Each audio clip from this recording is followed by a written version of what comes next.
ओम शांति।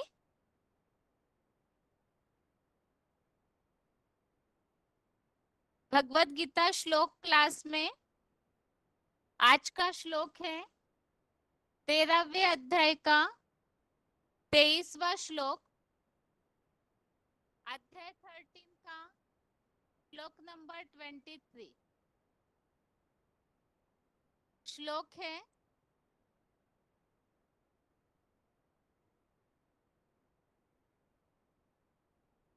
य एवं वेत्ति पुरुषम प्रकृतिम च गुणे सह सर्वथा वर्तमानोपि न स भूयोभिजायते। श्लोक दोबारा।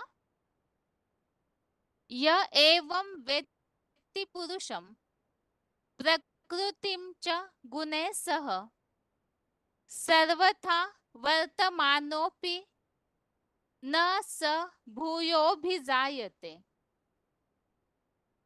श्लोक फिर से। य एवं वेत्ति पुरुषम प्रकृतिम च गुणे सह सर्वथा वर्तमानोपि न स भूयोभिजायते। अध्याय 13 का श्लोक नंबर 23 हम पढ़ रहे हैं आज। और श्लोक का संधि विच्छेद है य एवं वेत्ति पुरुषम प्रकृतिम च गुणे सह सर्वथा वर्तमानः अपि न स भूयः अभिजायते। श्लोक का संधि विच्छेद दोबारा। य एवं वेत्ति पुरुषम प्रकृतिम च गुणे सह सर्वथा वर्तमानः अपि न स भूयः अभिजायते। शब्दों के अर्थ है य अर्थात जो, एवं अर्थात इस प्रकार, पुरुषम अर्थात पुरुष, च अर्थात और, प्रकृतिम अर्थात प्रकृति को, गुणे अर्थात गुणों के, सह अर्थात साथ, गुणे सह अर्थात गुणों के साथ, व्यक्ति अर्थात जान लेता है, स अर्थात वह, सर्वथा अर्थात सब प्रकार से, वर्तमानः अर्थात आचरण करता हुआ, भी अपि अर्थात भी, भूयः अर्थात पुनः, न अर्थात नहीं, अभिजायते अर्थात जन्म लेता, न अभिजायते अर्थात जन्म नहीं लेता। शब्दों के अर्थ दोबारा।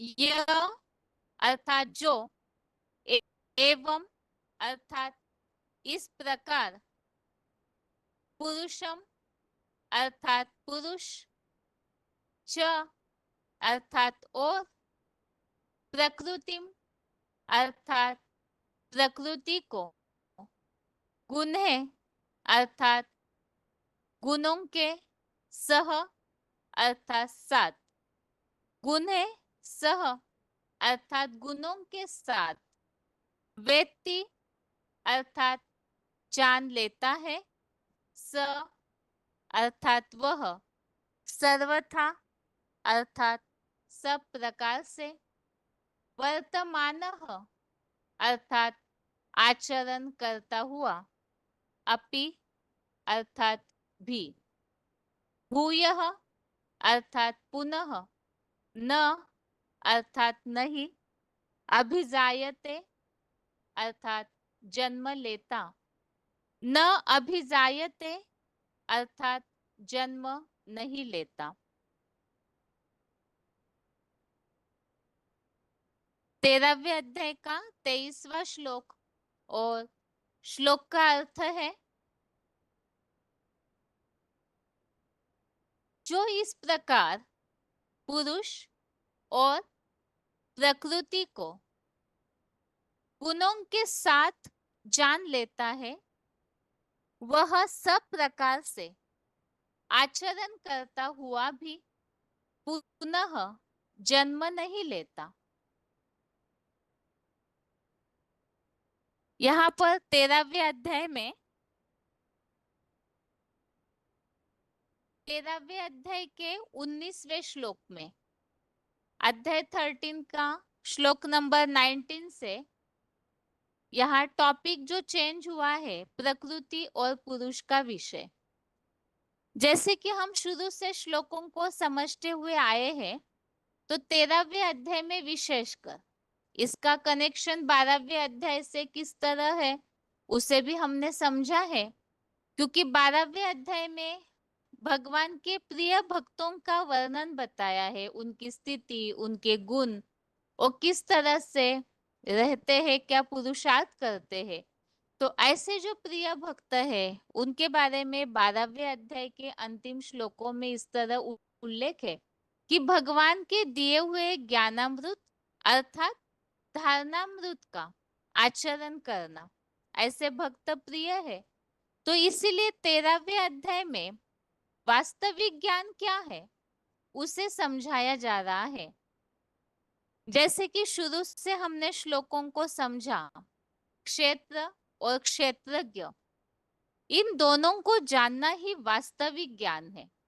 अब क्षेत्र और क्षेत्रज्ञ अर्थात क्या, इसे भी हमने समझा कि परमपिता शिव इस साकार सृष्टि पर आने के बाद जिस साकार तन का आधार लेते हैं, वही अर्जुन का रथ अर्थात मुकर्रर शरीर, जिससे अर्जुन रथ और उसके सारथी भगवान ऐसे भी महाभारत में उल्लेखित है और भगवत गीता में भी। तो वो रथी और सारथी अर्थात मुकर्रर तनधारी और परमपिता शिव, इन दोनों को जानना। परमपिता शिव जो है उस अर्जुन रूपी क्षेत्र के ज्ञाता है अर्थात क्षेत्रज्ञ हो गए। और इसके लिए ही ये बात बताई है कि अर्जुन रूपी जो क्षेत्र है, वही जो यहाँ महाभारत युद्ध की शुरुआत करने वाली हस्ती अर्थात धर्म क्षेत्र कुरुक्षेत्र है, उन्हें जानना चाहिए। और इसीलिए जानना चाहिए क्योंकि यह श्लोकों में बताया है, उन्हें जानकर अमर लोक की प्राप्ति करते हैं और साथ में ही इस दुखी दुनिया में पुनः जन्म नहीं लेते। अब उस क्षेत्र को ही यहाँ पर 19वें श्लोक से अलग रीति से समझाया जा रहा है, प्रकृति और पुरुष का विषय इस तरह से।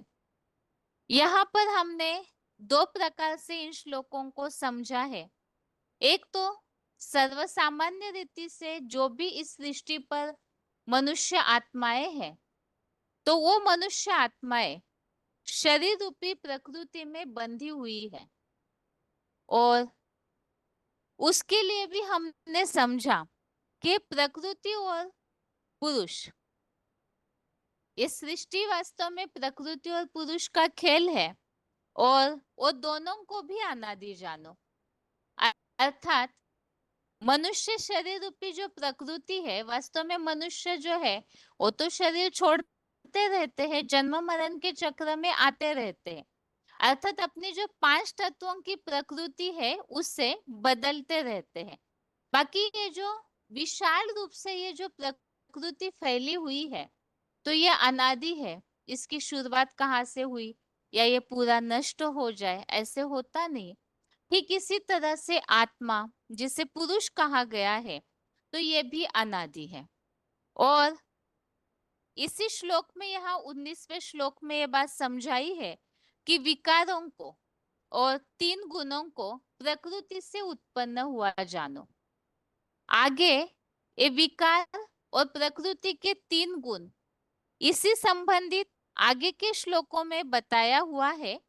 जैसे प्रकृति, उससे जो 5 तत्वों का ये जो शरीर रूपी पुतला तैयार होता है, जिसमें इंद्रियां जुड़ी हुई है, इंद्रियों का संघाती मनुष्य शरीर है। तो इन इंद्रियों के द्वारा, प्रकृति के इस पुतले के द्वारा इंद्रियों को साधन बनाकर कार्य किया जाता है, कर्म किए जाते हैं। लेकिन आत्मा ही जो भी कर्म किया जाता है, उसके सुख और दुखों को भोगने के लिए आत्मा निमित्त है। और साथ में ये बताया है कि ये जो प्रकृति है, जड़ प्रकृति में स्थित हुई ये जो आत्मा है, प्रकृति से उत्पन्न हुए 3 गुणों को भोगती है। सुख दुख आत्मा क्यों भोगती है? तो इसका कारण बताया है। ये जो शरीर रूपी प्रकृति है, जिसका आत्मा आधार लेती है, तो प्रकृति में जो विकार और 3 गुण है, तो उसे आत्मा भोगती है। और भोगने के कारण ये जो गुणों में आसक्ति या लगाव है, प्रकृति के सत रज तम, इन 3 गुणों में समय प्रति समय, क्योंकि ये सतयुग से लेके कलयुग तक सत से रज, रज से तमोगुण बदलता है। तो इन गुणों में आसक्ति अर्थात शरीर रूपी प्रकृति से आत्मा का जो अटैचमेंट है, अपने शरीर से सभी को स्नेह होता है, तो ये जो लगाव है, यही मनुष्य के सत असत योनियों में जन्म मरण का कारण है। अभी इस श्लोक में इस बात को, जैसे कि हमने इन्हीं श्लोकों को क्लैरिफिकेशन सहित वाले जो अर्थ से समझा है, तो उसमें हमने ये समझा कि वास्तव में जो प्रकृति है, अर्थात जो जड़ प्रकृति है 5 तत्वों की, उसका कोई चैतन्य प्रतिरूप भी इस सृष्टि पर है। तो अर्जुन रूपी जो क्षेत्र है, वो क्षेत्र ही अर्थात अर्जुन ही, अर्जुन का देह, तो वो देह जो है वो अपरा प्रकृति है। और अर्जुन की जो आत्मा है वो परा प्रकृति है। और इस सृष्टि में इन्हीं के द्वारा, जैसे 3 गुणों की, विकारों की और प्रकृति के 3 गुणों की शुरुआत होती है। इसके लिए हमने 7वें अध्याय में जो श्लोक समझा है, ये चैव सात्विका भावा राजसास तामसास चाहिए, अर्थात ये जो परम पिता शिव जिस तन का आधार लेते हैं, वो तो इस सृष्टि पर सदा कायम हस्ती है। तो उनके द्वारा ही समय अनुसार सात्विक राजसी और तामसी भावों की निर्मिति होती है। इसी के लिए समझा हमने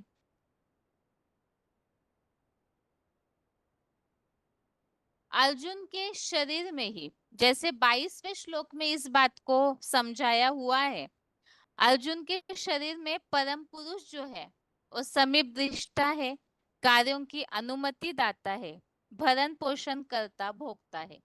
तो यहाँ तो केवल अर्जुन के शरीर में परम पिता किस तरह से कार्य करते हैं वो बताया।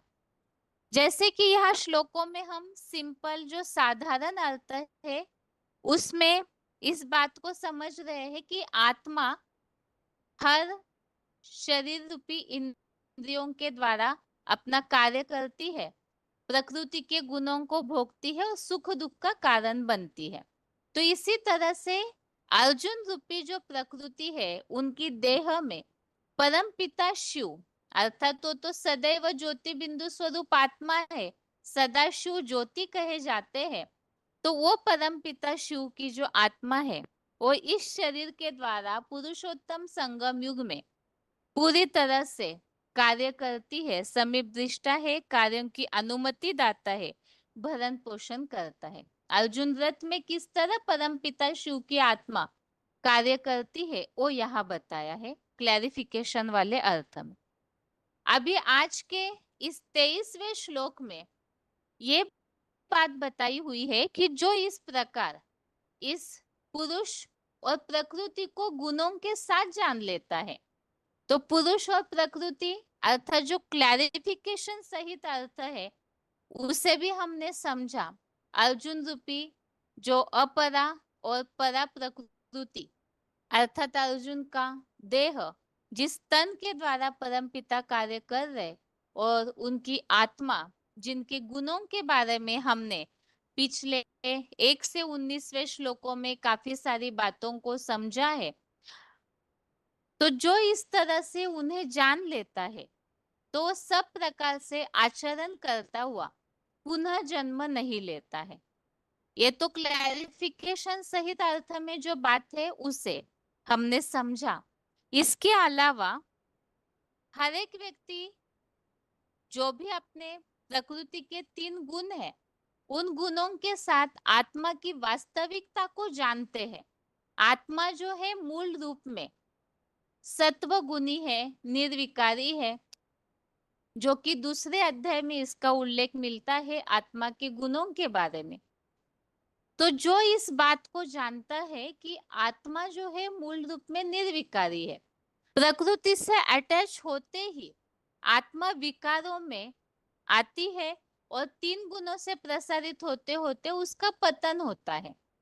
तो जो इन बातों को जान लेता है तो जान करके सब प्रकार से आचरण करता हुआ भी पुनः जन्म नहीं लेता। तो 2 प्रकार की बातें हमने इस श्लोक में समझी है। इसे फिर से एक बार समझते हैं, लेकिन उसके पहले क्लैरिफिकेशन सहित अर्थ भी पढ़ते हैं ताकि इस श्लोक का अर्थ सही रीति हमें समझ में आए। श्लोक का क्लैरिफिकेशन सहित अर्थ है जो इस प्रकार हीरो पुरुष और स्त्री रूपा प्रकृति को उन सत्वादी 3 गुणों के साथ विष्णु रूप से जान लेता है, वह सब प्रकार से आत्म स्थिति में आचरण करता हुआ भी पुनः द्वैतवादी हिंसक दैत्यों के दुखी संसार में लौटकर अगला जन्म नहीं लेता। तो श्लोक के क्लैरिफिकेशन सहित अर्थ में इस बात को समझाया है। जो इस प्रकार हीरो पुरुष अर्थात अर्जुन ही महाभारत युद्ध के महानायक है और वही यहाँ पर क्षेत्र के रूप में कहे गए हैं, और इसी अध्याय के दूसरे पार्ट में दूसरे टॉपिक में अर्जुन को ही यहाँ प्रकृति के रूप में उनकी देह को बताया हुआ है और आत्मा अर्थात पुरुष। तो जो इस प्रकार से पुरुष और स्त्री रूपा प्रकृति को उन सत्वादी 3 गुणों के साथ विष्णु रूप से जान लेता है, अर्थात परमपिता शिव के द्वारा अर्जुन को ही नर से नारायण बनने का जो गीता ज्ञान के द्वारा लक्ष्य दिया हुआ है, तो वो विष्णु रूप परम पद को धारण करते हैं। इस बात को हमने पिछले अध्यायों में कई सारे श्लोकों में समझा है किस तरह से परम पद की प्राप्ति होती है। तो वो परम पद प्राप्त करने वाले अर्जुन जो महाभारत युद्ध में या भगवत गीता में हीरो पार्टधारी के रूप में कहे गए हैं,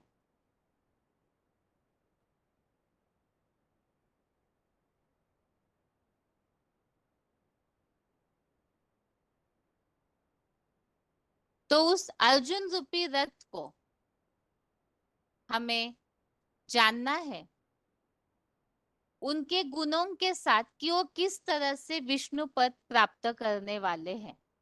और इस तरह से जो जान लेते हैं वो फिर सब प्रकार से आत्मस्थिति का आचरण करता हुआ भी पुनः द्वैतवादी हिंसक दैत्यों के दुखी संसार में लौटकर अगला जन्म नहीं लेता। आज की दुनिया में सभी मोक्ष चाहते हैं कि इस दुखी दुनिया में हमें आना न पड़े। तो उसका उपाय क्या है वास्तविक रूप से नहीं जानते हैं तो हठ योग करते हैं। तो यहाँ पर इस श्लोक में इसी बात को समझाया हुआ है कि किस तरह से लौट करके इस दुखी संसार में मनुष्य आत्माएं जन्म नहीं ले सकती है। तो उसके लिए क्या पुरुषार्थ करना है वो बताया है। दो प्रकार की बातें इस श्लोक में है। एक तो क्लैरिफिकेशन सहित जो अर्थ है उसमें इस बात की समझानी हमें मिलती है। एक तो हीरो पुरुष अर्थात अर्जुन रथ उनकी आत्मा और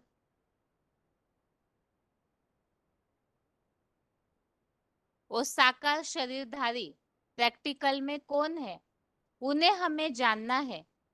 और उनके गुणों के साथ जिस तरह से वो विष्णु पद प्राप्त करने वाले हैं उन्हें जो जान लेते हैं वो फिर सब प्रकार से आत्मिक स्थिति का आचरण करने से इस शरीर से डिटैच होते हैं मन बुद्धि से। तो वो फिर इस दुखी संसार में पुनः जन्म नहीं लेते। और इसके अलावा जो श्लोक में सिंपल अर्थ है उस अनुसार जैसे हमने समझा पिछले श्लोकों में कि आत्मा सत असत अर्थात देव और असुर योनियों में क्यों जन्म लेती है। उसका कारण है कि आत्मा इस शरीर रूपी जो प्रकृति है उसके तीन गुणों को भोगती है अर्थात अटैचमेंट में आती है। तो वो जो आसक्ति है अर्थात बंधन है वही उन्हें हिसाब किताब बनने के कारण जिसे मुरलियों में बाबा कहते हैं हिसाब किताब बन जाता है। तो उसके कारण ही उसे चुकतू करने के लिए मनुष्य आत्माएं जन्म मरण के चक्र में आते रहते हैं। अब इस चक्र में आते आते जो दुखी दुनिया में नरक में उतर जाते हैं सात्विक से राजसी राजसी से तामसी भाव में तो उससे नीचे उतर करके फिर दुखी हो जाते हैं। अब उस दुख से मुक्ति के लिए तरीका बताया है।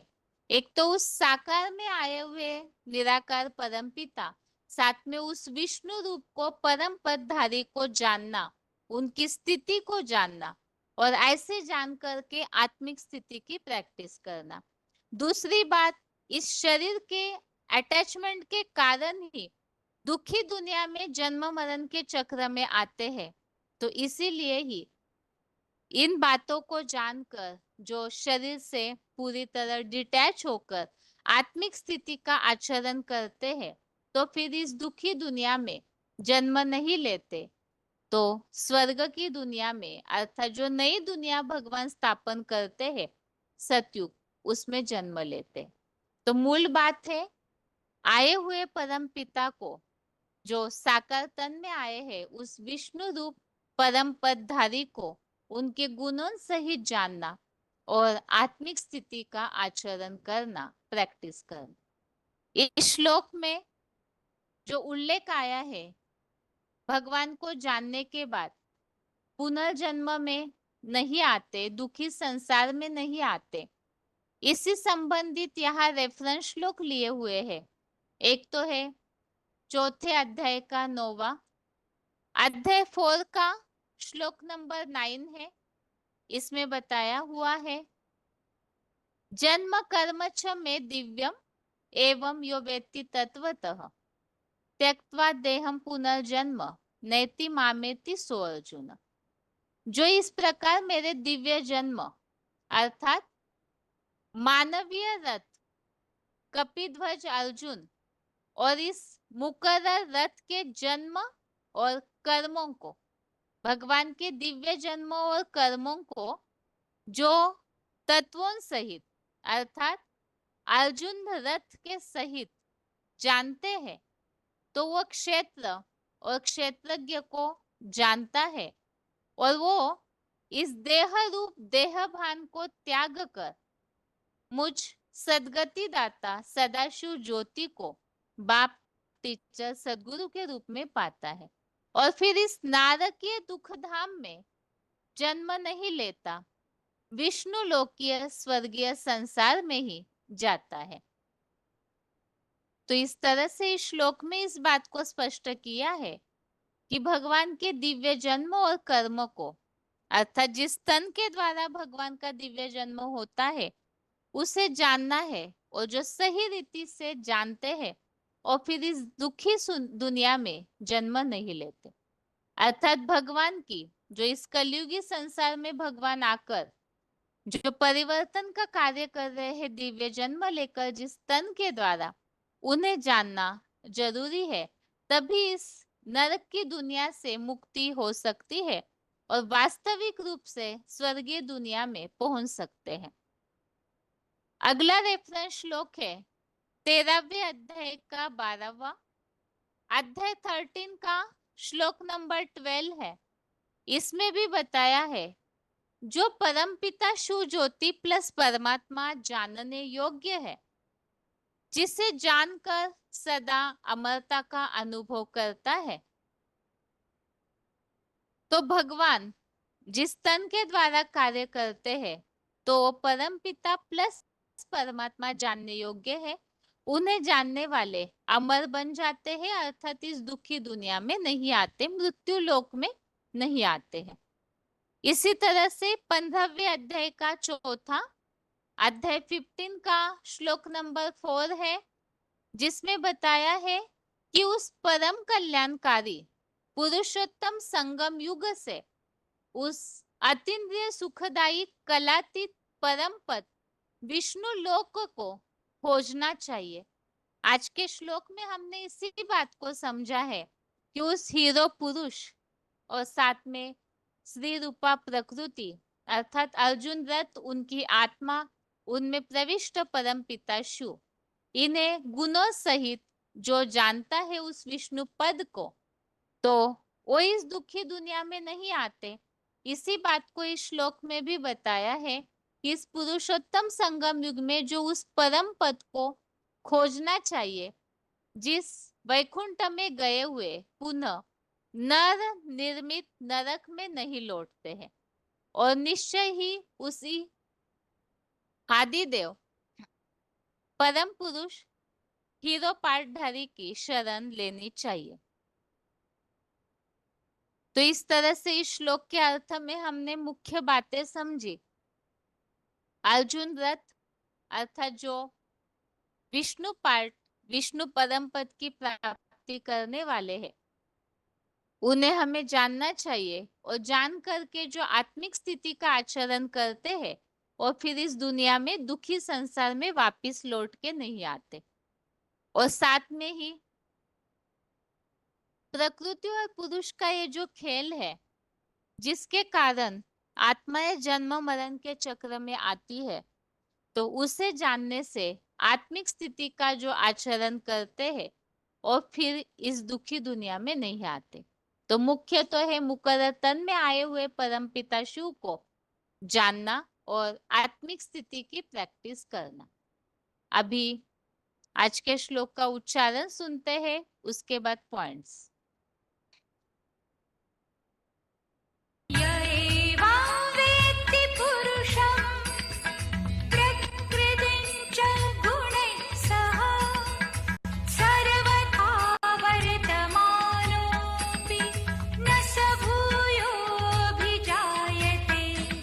जो इस प्रकार हीरो पुरुष और स्त्री रूपा प्रकृति को उन सत्वादी 3 गुणों के साथ विष्णु रूप से जान लेता है, वह सब प्रकार से आत्मस्थिति में आचरण करता हुआ भी पुनः द्वैतवादी हिंसक दैत्यों के दुखी संसार में लौटकर अगला जन्म नहीं लेता।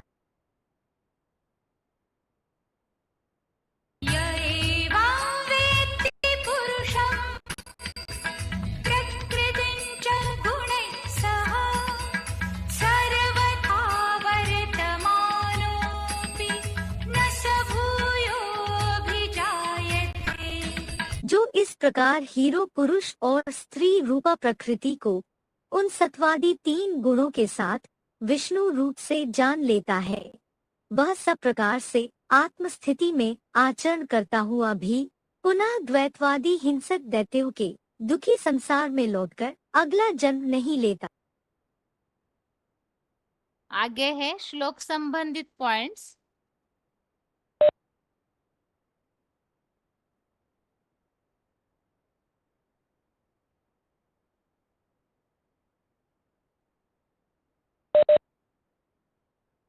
VCD number 2848, VCD number 2848 53 minute 53 minutes के बाद से लिया हुआ पॉइंट है। हीरो पुरुष और स्त्री रूपा प्रकृति अर्थात विष्णु रूप।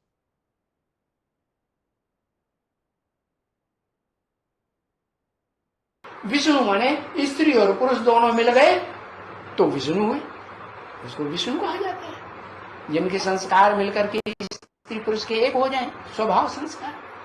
तो देह क्या हो गई? प्रकृति। प्रकृति हो गई ना, प्रकृति माता है।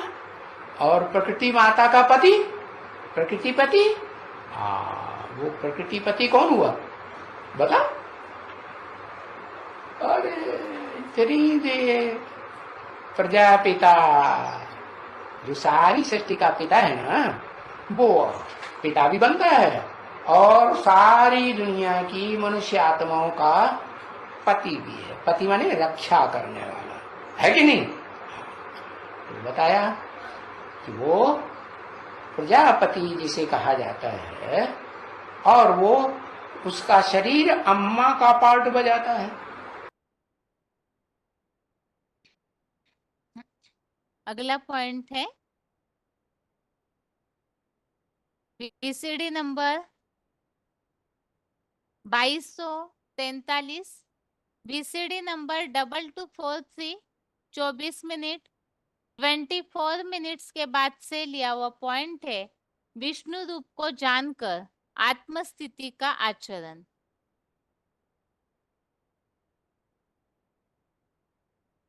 पहले तो मुझ बाप को पहचानना है जो सर्वव्यापी नहीं है, सर्वव्यापी होकर नहीं आता है, एक मुकर्रर रथ में आता है। जिस मुकर्रर रथ में आता है उसका नाम मैं क्या देता हूं? जिसमें आता हूं उसका नाम ब्रह्मा रखता हूं। तो जिसे मैं पहले पहले आऊंगा उसको कहा जाएगा परम ब्रह्म। गाते भी है, गुरु ब्रह्मा गुरु विष्णु गुरुर्देवो महेश्वर गुरु साक्षात परम ब्रह्म तस्मै श्री गुरुवे नमः। उस गुरु को मैं नमन करता हूं। बाकी ये छोटे मोटे गुरुओं को नमन नहीं करता हूं।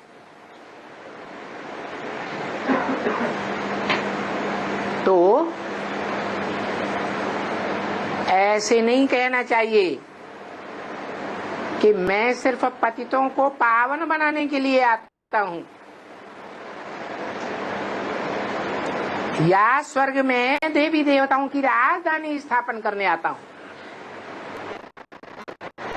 नहीं, पहले पहले आकर क्या करता हूं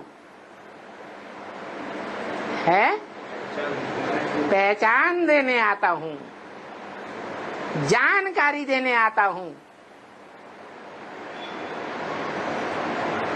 जानकारी को ही ज्ञान कहा जाता है। कहते हैं ब्रह्मा के मुख से वेद निकले। वेद माने जानकारी, जानकारी का सार निकला।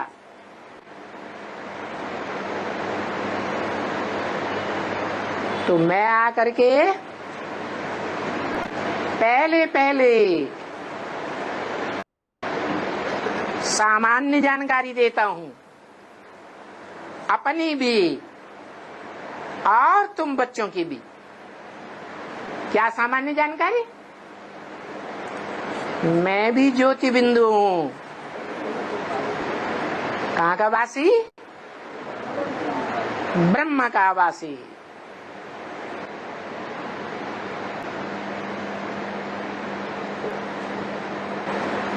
ऊंचे ते ऊंचे लोक कहो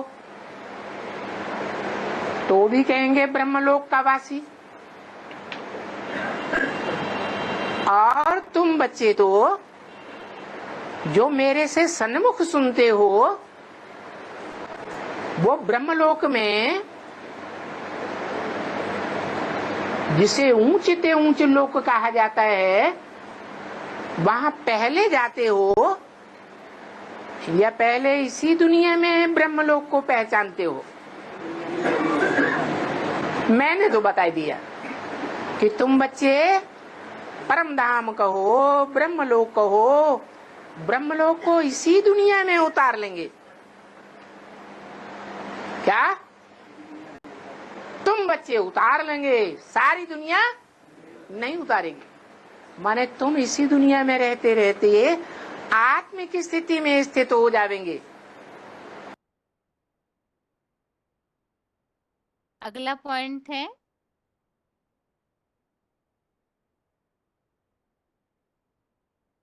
VCD नंबर 2370, VCD नंबर 2370, 3 घंटा 25 मिनट 3 hours 25 मिनट्स के बाद से लिया हुआ पॉइंट है।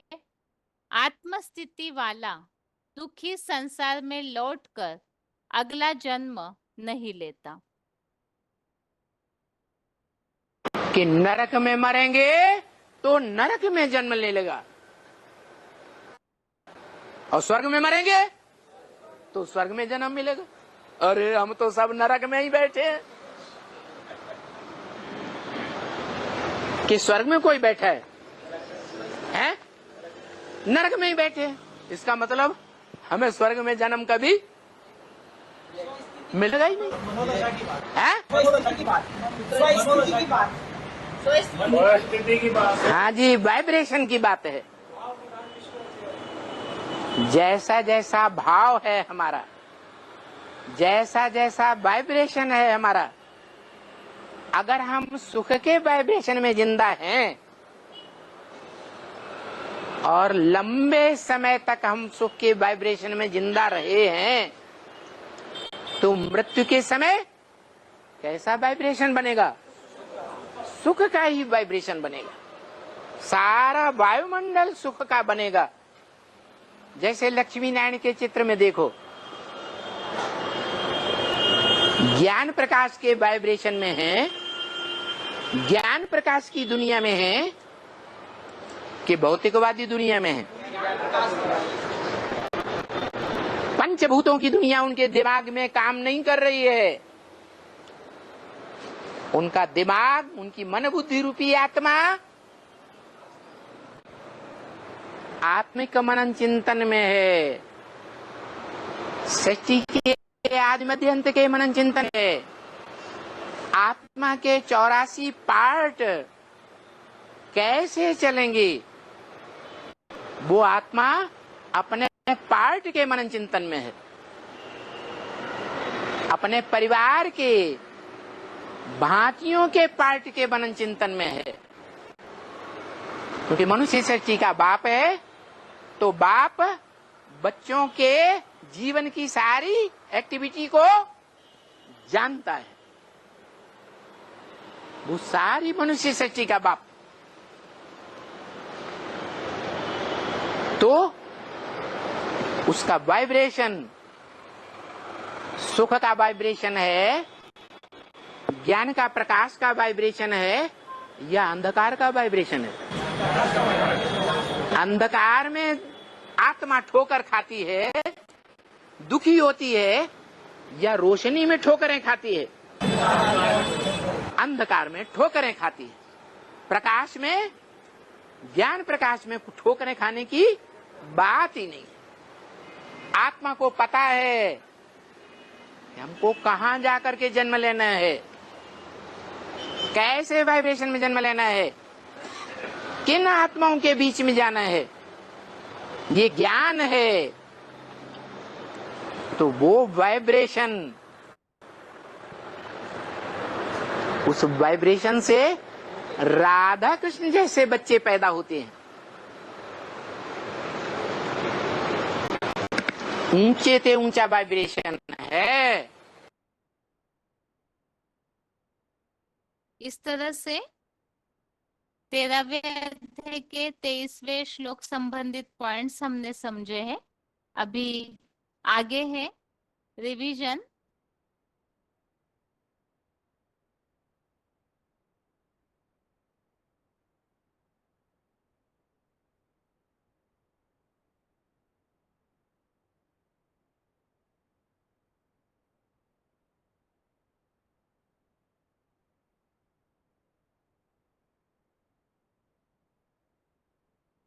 दसवें अध्याय की रिवीजन पूरी हो चुकी है और आज से 11वें अध्याय की रिवीजन शुरू हो रही है।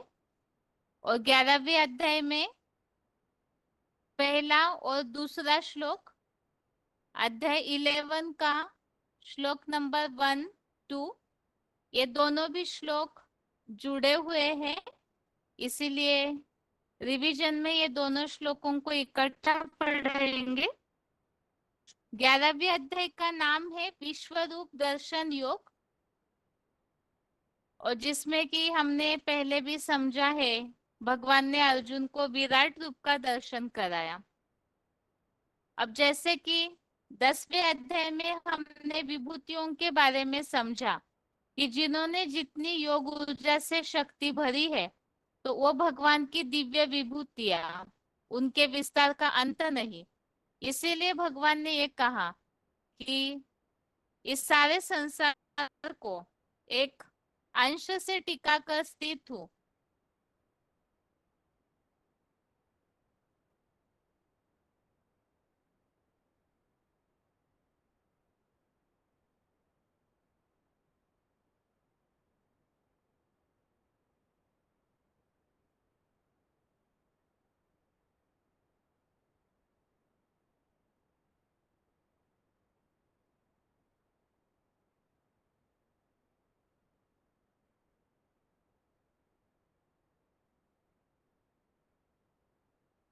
तो 10वें अध्याय में जैसे कि बताया हुआ है,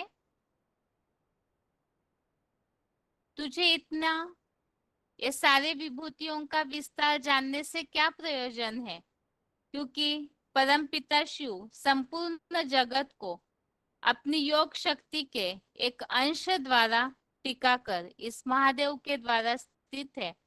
महादेव की योग ऊर्जा से ही वही ये अंश और उसके द्वारा टिकाकर स्थित। तो इसीलिए अभी यहाँ पर विराट रूप के दर्शन की, विश्व रूप दर्शन की बातों के लिए यहाँ समझाना शुरू किया है, जिसमें पहले से लेकर चौथे श्लोक तक, अध्याय 11 श्लोक नंबर 1 से श्लोक नंबर 4 तक विश्व रूप के दर्शन हेतु अर्जुन की प्रार्थना।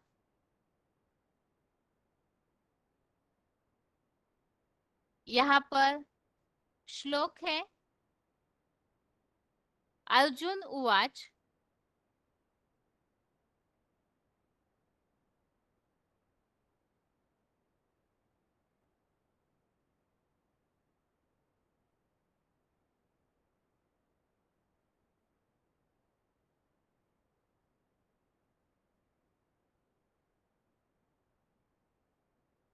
अर्जुन उवाच मदनुग्रहाय परमं गुह्यमध्यात्म संगीतम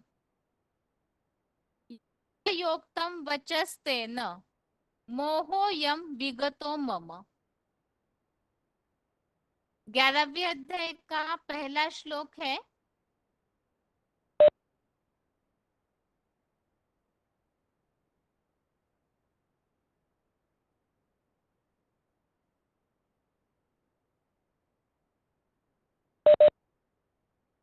मदनुग्रहाय परमं गुह्यम अध्यात्म संगनितम यत्त्वयोक्तम वचस्तेन मोहोयम विगतो मम।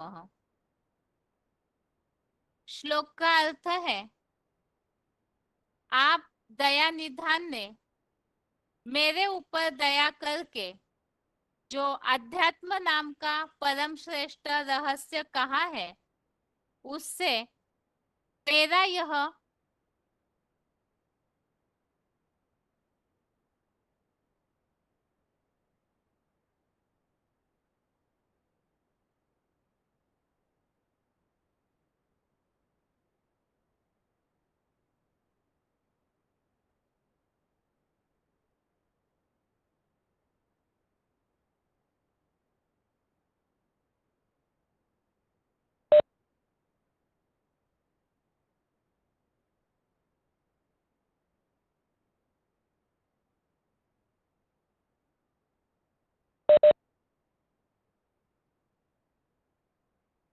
श्लोक का अर्थ है,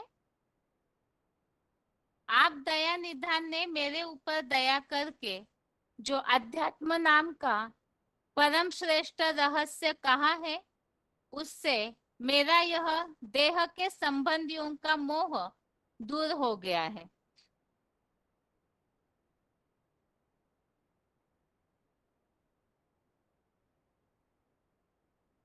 दो मिनट के लिए स्क्रीन शेयरिंग बंद हो रहा है, तो इंतजार करें।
दसवें अध्याय में अर्जुन को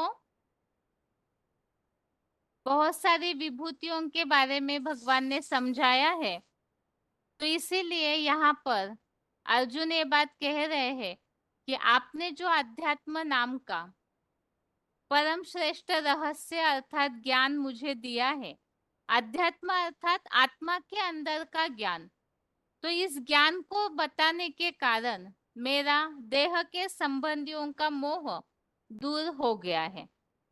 अर्थात यहाँ आध्यात्मिक ज्ञान का जो महत्व है वो समझाया हुआ है और उसकी महिमा यहाँ पर अर्जुन ने बताई है। अभी आगे इसी संबंधित रेफरेंस श्लोक देखते हैं। पहले तो है ये ईश्वरीय ज्ञान जो परम श्रेष्ठ रहस्य है, इस संबंधित चौथे अध्याय का तीसरा अध्याय 4 का श्लोक नंबर 3, इसमें भी अर्जुन ने कहा है, इसमें भी भगवान अर्जुन से कह रहे हैं कि अर्जुन भगवान का भक्त और सखा है, और इसी कारण से प्राचीन कल्प पूर्व का जो योग है वो भगवान ने अर्जुन को बताया। ये श्रेष्ठतम त्रिकालदर्शिता का रहस्य है। इसके अलावा 9वें अध्याय का दूसरा अध्याय 9 का श्लोक नंबर 2, इसमें भी बताया है कि यह राजाओं की राजविद्या है, उत्तम राजाई का रहस्य है, सर्वोत्तम ज्ञान है, पवित्र है, प्रत्यक्ष जाना जाता है। तो यहाँ पर भी भगवान के ईश्वरीय ज्ञान की महिमा बताई हुई है। 18वें अध्याय का 63, अध्याय 18 का 63, इसमें भी एक गुप्त से भी गुप्ततर गीता ज्ञान भगवान ने कहा है। तो इस ज्ञान के लिए बताया है गुह्यात गुह्यतरम मया। आगे है, ये ईश्वरीय ज्ञान ही परम श्रेष्ठ रहस्य है। इसके लिए ही 18वें अध्याय का 64, अध्याय 18 का श्लोक नंबर 64 पुनः सबसे अधिक रहस्यमय परम श्रेष्ठ इस गीता में मेरे सर्वोत्तम वचनों को सुन। यहाँ भी भगवान के ईश्वरीय ज्ञान के लिए बताया कि सभी धर्म शास्त्रों से भी परम श्रेष्ठ ज्ञान है।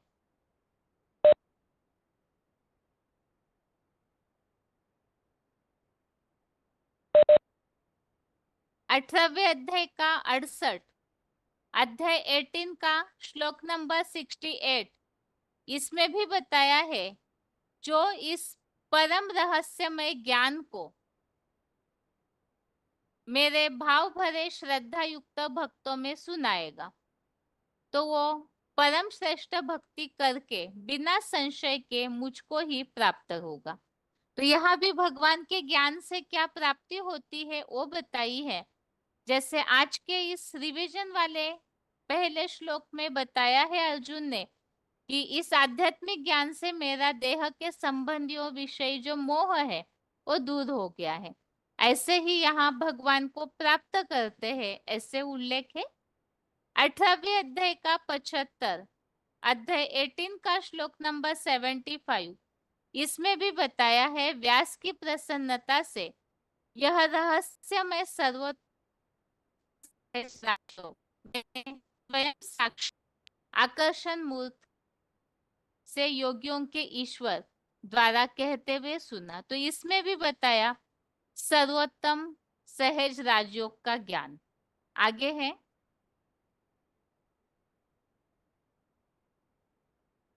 ये जो परम श्रेष्ठ रहस्य है सर्वोत्तम ज्ञान है, इस संबंधित हमने 10वें अध्याय के पहले श्लोक में भी समझा था। जो भगवान अर्जुन से कह रहे हैं कि मेरी ये सर्वोत्तम वाणी सुनो। तो जितने भी धर्म पिताओं से भी श्रेष्ठ ये ऐसी सर्वोत्तम ज्ञान की वाणी ही ईश्वरीय ज्ञानी है, जो और धर्म पिताओं से भी अन्य जो भी मनुष्य गुरु है उनकी तुलना में भगवान का ये जो ज्ञान है यही अति श्रेष्ठ ज्ञान है। अभी अगले श्लोक है रेफरेंस के ही, यहाँ उल्लेख है अध्यात्म।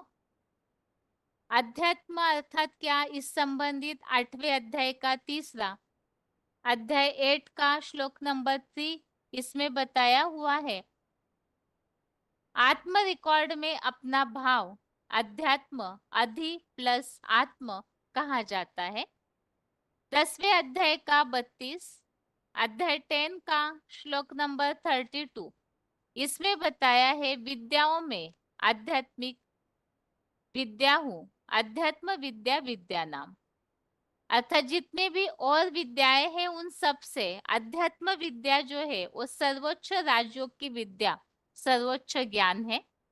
और श्लोक में जो उल्लेख आया है अर्जुन कह रहे हैं कि इस आध्यात्मिक ज्ञान को सुनकर मेरा देह के संबंधियों का मोह दूर हो गया है।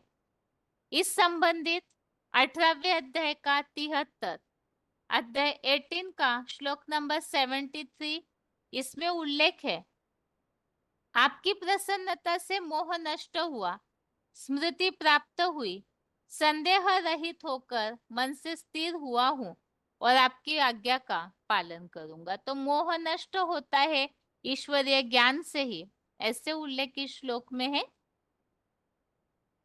अभी इसी से जुड़ा हुआ दूसरा श्लोक भी पढ़ते हैं और दोनों श्लोकों के पॉइंट्स फिर इकट्ठा समझेंगे। दूसरा श्लोक है 11वें अध्याय का श्लोक नंबर 2, भवाप्ययो हि भूतानां श्रुतो विस्तरशो मया त्वत्तः कमलपत्राक्ष माहात्म्यम अपि चाव्ययम। अध्याय 11 श्लोक नंबर 2 फिर से। भवाप्ययो हि भूतानां श्रुतौ विस्तरशो मया त्वत्तः कमलपत्राक्ष माहात्म्यम अपि चाव्ययम। अर्थात क्योंकि हे कमल लोचन शिव बाबा, मैंने इस पुरुषोत्तम संगम युग में प्राणियों की उत्पत्ति और विनाश को चतुर्मुखी ब्रह्मा की वेद वाणी द्वारा आपसे विस्तार पूर्वक सुना और फिर मुकर्रर रथ में प्रश्नोत्तर पूर्वक आपका अविनाशी महात्म्य भी सुना। तो इस श्लोक में इस बात को बताया हुआ है। अर्जुन भगवान से कह रहे हैं, भगवान के द्वारा अर्जुन ने प्राणियों की उत्पत्ति और विनाश अर्थात इस सृष्टि चक्र के बारे में समझा है। प्राणियों की उत्पत्ति और विनाश, स्थापना और विनाश कैसे होता है, और साथ में ही भगवान का अविनाशी महात्म्य भी सुना है। तो यहाँ पहले श्लोक में जो बताया, आध्यात्मिक ज्ञान से मेरा मोह नष्ट हो गया, और साथ में ही एक तो भगवान जब इस सृष्टि पर आते हैं तो आत्मा का ज्ञान देते हैं, जिससे कि देह के प्रति डिटैच हो सके, और भगवान आकर के सृष्टि का भी ज्ञान देते हैं, तो प्राणियों की उत्पत्ति और विनाश का ज्ञान, और वो ज्ञान देने के लिए बताया ब्रह्मा की वेद वाणी के द्वारा अर्थात ज्ञान मुरलियों के द्वारा इस बात को विस्तार पूर्वक समझाया जाता है, जो भी नंबरवार पुरुषार्थी अर्जुन है। और साथ में ही परम पिता की पहचान भी, जिसके लिए बताया मुकर्रर रथ में प्रश्नोत्तर पूर्वक आपका अविनाशी महात्म्य भी सुना। तो इससे यहाँ स्पष्ट किया है कि भगवान आकर के आत्मा का ज्ञान देते हैं, सृष्टि चक्र का ज्ञान देते हैं, और स्वयं की भी पहचान देते हैं। इसे ही यहाँ दोनों श्लोकों में अलग शब्दांकनों के साथ स्पष्ट किया हुआ है। इस श्लोक संबंधित रेफरेंस श्लोक है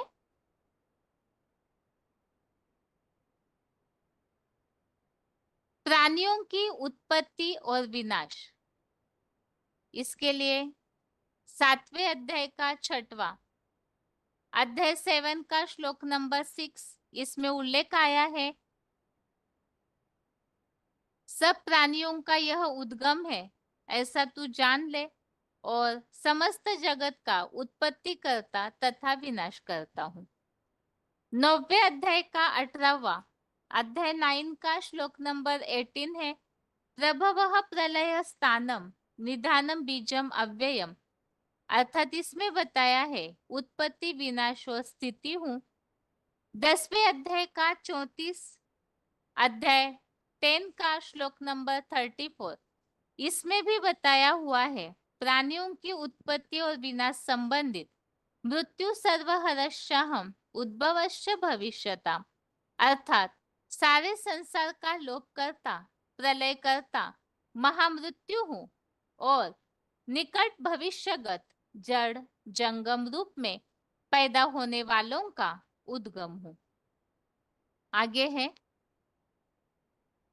अभी दोनों श्लोकों में हमने मुख्य इन बातों को समझा है कि किस तरह से भगवान के द्वारा आत्मा का ज्ञान, सृष्टि का ज्ञान और स्वयं परम पिता की पहचान भी मिलती है, जिसे जानकर अर्जुन रूपी जो भी नंबरवार पुरुषार्थी है उनका मोह नष्ट हो जाता है। यहाँ श्लोक संबंधित पॉइंट सुनते हैं। इस दोनों श्लोकों में बताया है किस रहस्य को जानने से मोह दूर हो जाता है। तो इन दोनों श्लोकों में इन बातों का उल्लेख स्पष्ट किया हुआ है। मोह नष्ट होने के लिए कौन सा पुरुषार्थ है?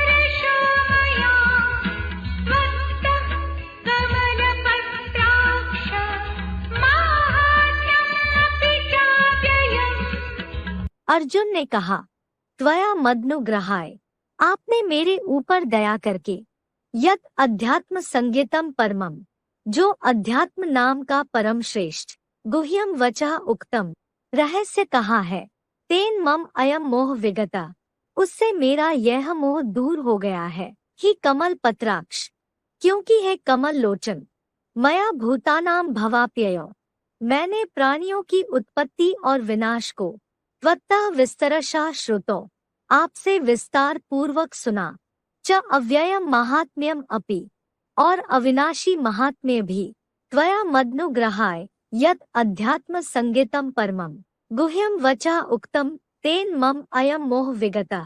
ही कमल पत्राक्ष, मया भूतानां भवाप्ययो, त्वत्तः विस्तरशः श्रुतो च अव्ययम महात्म्यम अपि। भावार्थ, आप दयानिधान ने मेरे ऊपर दया करके जो अध्यात्म नाम का परम श्रेष्ठ रहस्य कहा है, उससे मेरा यह देह के संबंधियों का मोह दूर हो गया है। क्योंकि है कमल लोचन शिव बाबा, मैंने इस पुरुषोत्तम संगम युग में प्राणियों की उत्पत्ति और विनाश को चतुर्मुखी ब्रह्मा की वेद वाणी द्वारा आपसे विस्तार पूर्वक सुना, और फिर मुकर्रर रथ में प्रश्नोत्तर पूर्वक आपका अविनाशी महात्म्य भी सुना। जैसे श्लोक संबंधित पॉइंट्स में पहला पॉइंट है अध्यात्म ज्ञान। आत्मा, आत्मज्ञान, फिर कहते हैं अध्यात्म ज्ञान। कैसा ज्ञान? अध्यात्म।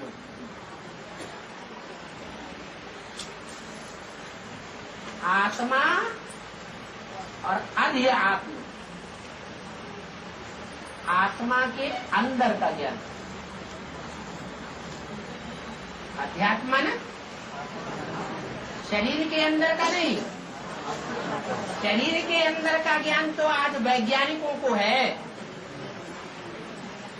नशा नशा सब अलग कर देते हैं, लेकिन आत्मा का ज्ञान उनको नहीं है। और आत्मा जो सूक्ष्म ज्योति बिंदु अणु रूप है, उस छोटे से रिकॉर्ड में जन्म जन्मांतर का पार्ट भरा हुआ है। उस पार्ट का ज्ञान हो जाना माना अध्यात्म ज्ञान। क्या? आत्मा के अनेक जन्मों के आदि मध्य अंत का ज्ञान हो गया, कम से कम अपनी आत्मा और अपने बाप के, तो कहेंगे अध्यात्म ज्ञान। जो बाप नाले जाकर। अगला पॉइंट है अध्यात्म नाम का परम श्रेष्ठ रहस्य।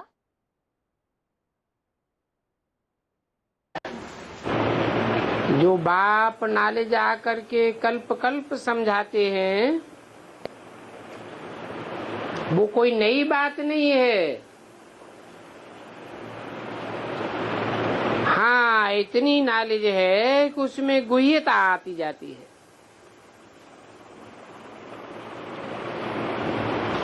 बाप कहते हैं,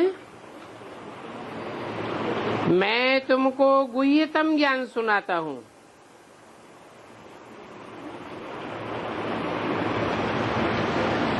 जैसे मनुष्यों की लिखी हुई गीता में कहा है, गुह्यात गुह्यतरम ज्ञानम, तो गुह्यराज बाप आकर के समझाते हैं। आत्मा की ही समझाने देखो अभी तुमको कैसे मिलती है। इतनी छोटी सी पिचकरी आत्मा, उसमें इतना 84 जन्मों का पार्ट भरा हुआ है, और ऐसा विनाशी पार्ट भरा हुआ है जो कब विनाश नहीं होता है। तो कितनी गुह्यतम नॉलेज है,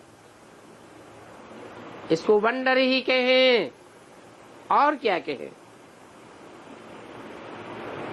ये पार्ट कब विनाश नहीं होता है। इसलिए इसको अविनाशी कहा जाता है। पार्ट भी अविनाशी और आत्मा भी अविनाशी। मैं आकर के लोन लेता हूं। इसके पहले हमने अभी जो पॉइंट समझा, अध्यात्म नाम का परम श्रेष्ठ रहस्य, इसका VCD नंबर है 1164, VCD नंबर 1164। अभी अगला पॉइंट है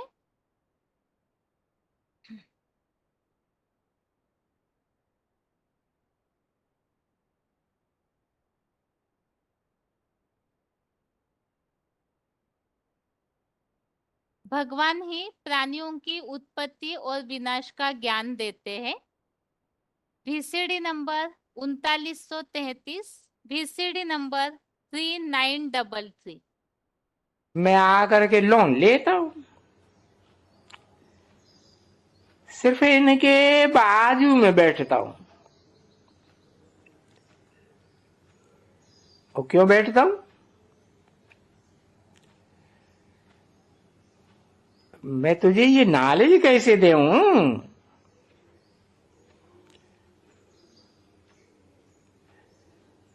मैं नॉलेजफुल हूं ना।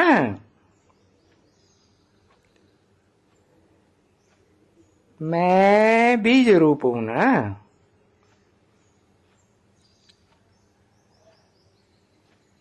झाड़ का, मनुष्य सृष्टि झाड़ का। तुमको तो कोई को भी पता नहीं है सृष्टि के झाड़ की आयु कितनी है। ये सृष्टि का झाड़ कैसे उत्पत्ति होता है, कैसे पालना होती है, कैसे विनाश होता है, कोई को भी मालूम नहीं है। तो फिर जरूर मनुष्य को मालूम जरूर होना चाहिए।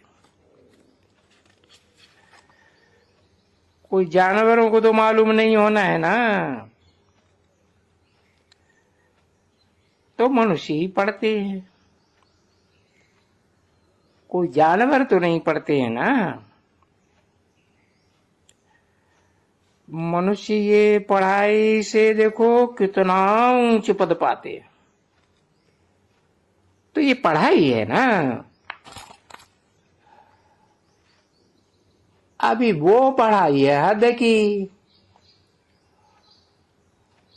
और ये बाबा है बेहद का। वो बेहद का बाबा बैठ करके बेहद की पढ़ाई पढ़ाते हैं, जो तुम बेहद के मालिक बनते हो। तो भगवान का है आध्यात्म ज्ञान। अगला पॉइंट है, अध्यात्म ज्ञान से देह के संबंधियों का मोह दूर हो जाता है।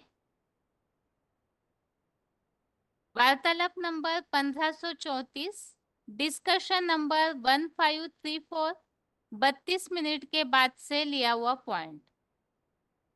अध्यात्म ज्ञान से देह के संबंधियों का मोह दूर हो जाता है।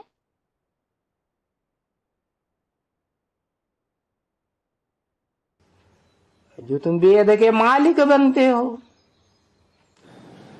तो भगवान का है आध्यात्म ज्ञान और दुनिया वालों का है भौतिक ज्ञान, 5 भूतों का ज्ञान। ईश्वर तो भूतों की दुनिया से निकाल करके हमको शुद्ध आत्मा बनाने आया है। हम कौन हैं ये सच्ची पढ़ाई हमको पढ़ाता है। हम पंचभूत नहीं हैं, 5 तत्वों का पुतला हम नहीं हैं, हम देह नहीं हैं। हम तो 5 तत्वों से परे आत्मा है। लेकिन जन्म लेते लेते अनेक जन्मों का सुख भोगते भोगते आत्मा इन 5 तत्वों के वशीभूत हो गई है। तो वो आध्यात्म ज्ञान देने वाला हमको इन 5 तत्वों की वशीभूत होने की प्रक्रिया से दूर ले जाता है, एकदम मुक्त कर देता है। कैसे? क्या सिखाता है? पहला पाठ, तुम ज्योति बिंदु आत्मा हो। ये ज्योति बिंदु आत्मा ऐसे ही है जैसे राजा ऊंची गद्दी पर बैठता है, पूरे राज्य को, राज्यसभा को कंट्रोल करता है। ऐसे ये शरीर रूपी राज्य को कंट्रोल करने वाला आत्मा रूपी राजा मूर्धन्य में, जिसे कहते हैं भ्रकुटी का मध्य, वहां बैठता है। और भ्रकुटी के मध्य में बैठ करके सारी इंद्रियों को, चाहे ज्ञान इंद्रियां हो, चाहे कर्म इंद्रियां हो, चाहे पूरा शरीर हो, सबको कंट्रोल करने वाला है। ये आध्यात्मिक ज्ञान हमको देता है। अधि माने अंदर, आत्मा माने आत्मा। आत्मा के अंदर का ज्ञान लेने के लिए आत्मा के ऊपर कंसंट्रेशन करने की प्रैक्टिस करनी पड़े। अर्जुन को मोह,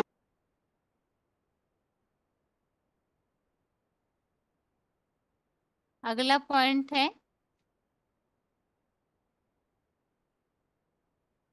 अध्यात्म ज्ञान से देह के संबंधियों का मोह दूर हो जाता है। वार्तालाप number 1878, discussion number 1878, 47 minute 47 minutes के बाद से लिया हुआ पॉइंट। पर कंसंट्रेशन करने की प्रैक्टिस करनी पड़े। अर्जुन को मोह कब हो? जब अज्ञानी है तो मोह पैदा होता है, ज्ञानी है तो मोह अंधकार में रहेगा। मोह नष्ट हो जाएगा या मोह के अंधकार में डूबा हुआ रहता है? अरे जब पूरा गीता ज्ञान सुनता है तब बोलता है ना, करिष्ये वचनम तब, मैं आपके वचनों को पूरा करूंगा। ज्ञान बुद्धि में नहीं है तो अज्ञानी है। अज्ञानी होने के कारण मोह में फंसा हुआ है। पहले अपनी देह का मोह, देह के संबंधियों का मोह, देह के पदार्थों का मोह, ये बना रहता है। हर आत्मा नंबरवार अर्जुन का पार्ट बजाय रही है।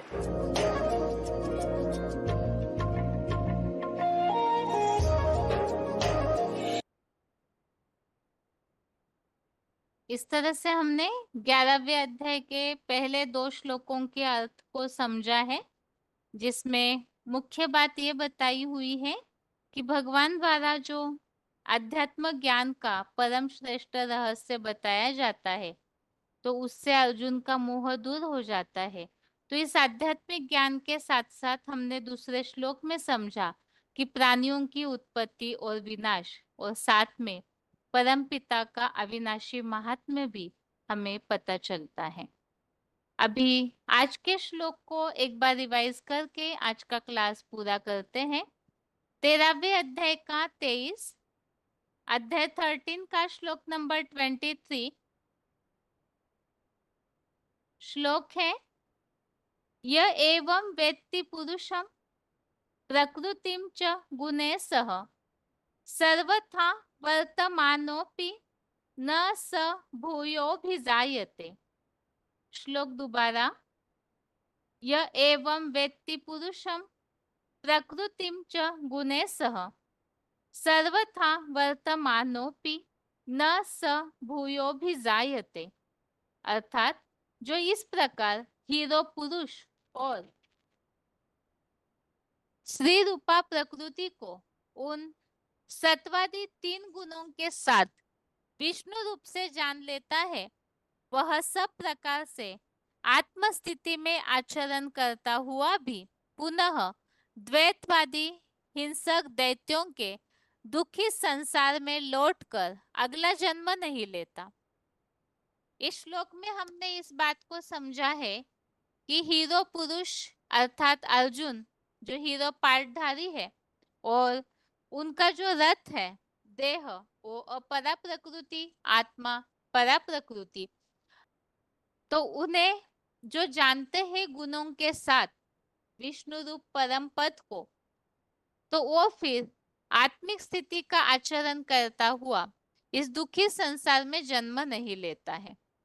और श्लोक में जो सिंपल अर्थ है उससे ये बात समझ में आती है कि जो इस प्रकार प्रकृति और पुरुष प्रकृति के 3 गुणों को जानता है, और जैसे कि दूसरे अध्याय में आत्मा के लिए बताया है, आत्मा मूल रूप में निर्विकारी है, अजर अमर अविनाशी है। प्रकृति से अटैच होने के कारण ही, जैसे कि 19 से लेकर के 20-21 इन श्लोकों में जो बात बताई हुई है, आत्मा शरीर रूपी प्रकृति के अटैचमेंट में आने के कारण ही सत असत योनियों में जन्म लेती है, और प्रकृति के अटैचमेंट के कारण ही सुख दुख भी भोगती है। तो इसीलिए ही जो इस बात को जान लेते हैं कि आत्मा मूल रूप में निर्विकारी है, प्रकृति के आसक्ति के कारण ही सुख दुख भोगती है, और इसीलिए जन्म मरण के चक्र में आती है, इस बात को जानकर के जो आत्मिक स्थिति का आचरण करते हैं, वो फिर पूरी तरह स्वस्थिति में टिकने वाले देवताएं हैं, दुखी संसार में नहीं आते। और साथ में इसके लिए आवश्यक जो इस श्लोक में क्लैरिफिकेशन वाले अर्थ में समझानी दी हुई है कि उस विष्णु रूप परम पद को जानना चाहिए, जिससे कि फिर आत्मिक स्थिति का आचरण करते हुए इस दुखी संसार में लौटकर वापस नहीं आते हैं। श्लोक संबंधित रेफरेंस श्लोक हमने समझे।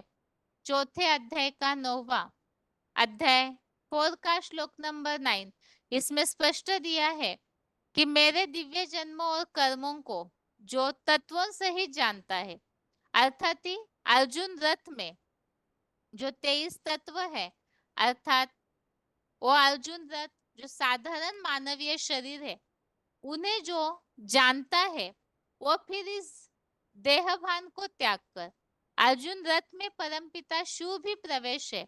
इन दोनों बातों को जान करके जो इस देहभान को त्यागता है, अर्थात आत्मिक स्थिति का आचरण करता है, और फिर इस दुखी दुनिया में नारकीय दुग्धा में जन्म नहीं लेता, विष्णु लोकीय स्वर्गीय संसार में ही जाता है। और 13वें अध्याय का 12 अध्याय 13 का श्लोक नंबर 12, इसमें भी बताया है परमपिता शिव ज्योति प्लस परमात्मा, अर्थात अर्जुन रथ और उनमें प्रविष्ट परमपिता शिव सदाशिव ज्योति, उन्हें जान करके फिर अमरता का अनुभव होता है, इस दुखी संसार में नहीं आते। 15वें अध्याय का 4 अध्याय 15 का श्लोक नंबर 4, इसमें बताया हुआ है उस परम पद को खोजना चाहिए जिस वैकुंठ में गए हुए पुनः नर निर्मित नरक में नहीं लौटते हैं। तो उस परम पुरुष की हीरो पार्टधारी की ही शरण लेनी चाहिए। तो जानेंगे उनके गुणों सहित उन्हें, तभी तो उस परम पद परम पुरुष हीरो पार्टधारी की शरण ले पाएंगे। तो इसीलिए ही उन्हें उनके गुणों सहित जो जान लेते हैं और फिर आत्मस्थिति का आचरण करते हुए इस दुखी संसार में नहीं आते हैं।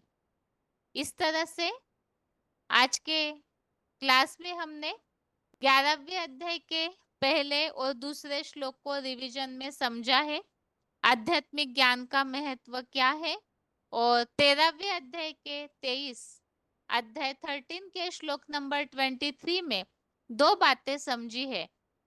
एक तो प्रकृति से अटैचमेंट जो देहभान सुख दुखों का कारण है, और इस प्रकृति से डिटैच अनासक्त भाव आत्मिक स्थिति का आचरण दुखों से मुक्ति दिलाता है, स्वर्ग में पहुंचाता है। और इसके लिए उस विष्णु परम पद हीरो पार्टधारी को उनके साकार शरीर से ही जानना चाहिए कि कौन वो व्यक्तित्व है जो विष्णु परम पद प्राप्त करने वाले हैं। उनके गुणों सहित जो जानकर आत्मिक स्थिति का आचरण करते हैं, वो फिर दुखी संसार में नहीं आते। इसके साथ ही आज के लिए गीता क्लास यहाँ ही पूरा करते हैं। ओम शांति।